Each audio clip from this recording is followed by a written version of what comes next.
வணக்கம். சாத்து சமையல்ல இன்னைக்கு நாம செய்ய போறது ஃப்ரைட் ஃபிஷ் கறி. துண்டு போடுற மாதிரியான பெரிய மீன்ல இதை செய்யலாம். செய்ய தேவையான பொருட்கள் என்னன்னு பார்க்கலாம்.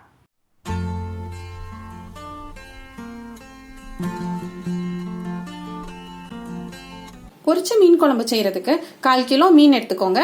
அந்த துண்டுகள் கொஞ்சம் அகலமா இருக்கிற மாதிரி கட் பண்ணிக்கோங்க. 3 டீஸ்பூன் குழம்பு மிளகாய் பொடி எடுத்துக்கோங்க. கொஞ்சம் சின்ன வெங்காயம் எடுத்துக்கோங்க. 2 டேபிள் ஸ்பூன் புளிக்கரைசல் எடுத்துக்கோங்க. தேவையான அளவு உப்பு வச்சுக்கோங்க. கொஞ்சம் கருவேப்பிலை எடுத்துக்கோங்க. தேவைன்னா தேங்காய் பால் சேர்த்துக்கோங்க. முதல்ல மிளகாய் பொடி கூட பாதி அளவு உப்பு சேர்த்துக்கோங்க. நல்லா கலந்துக்கோங்க. மீன் மேல இந்த மிளகாய் பொடியை போட்டு பரவலா தடவி வச்சுக்கோங்க.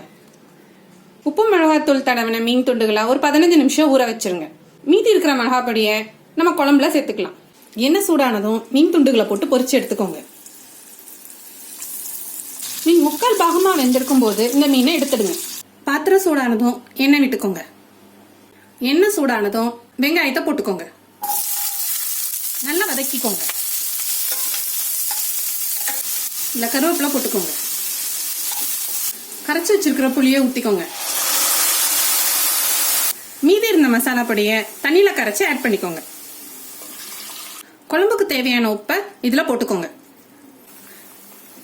குழம்பு கொதிக்கும் போது பொரிச்சு வச்சிருக்கிற மீனை இதோட ஆட் பண்ணிக்கோங்க.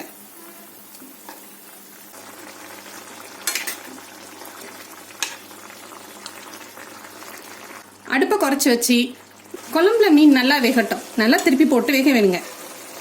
தேங்காய் பால் சேர்க்கணும்னா இப்போ சேர்த்துக்கோங்க. உப்பு காரம் பார்த்து தேவைன்னா உப்பு காரம் ஆட் பண்ணிக்கோங்க.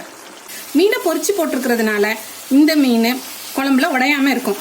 நல்லா குழம்பு கொதிச்சு எண்ணெய் பிரிஞ்சு வந்துருச்சு. பொரிச்ச மீன் குழம்பு ரெடி ஆயிடுச்சு. இப்போ இறக்கிக்கோங்க. பொரிச்ச மீன் குழம்பு ரச சாதத்தோட நல்லா இருக்கும்.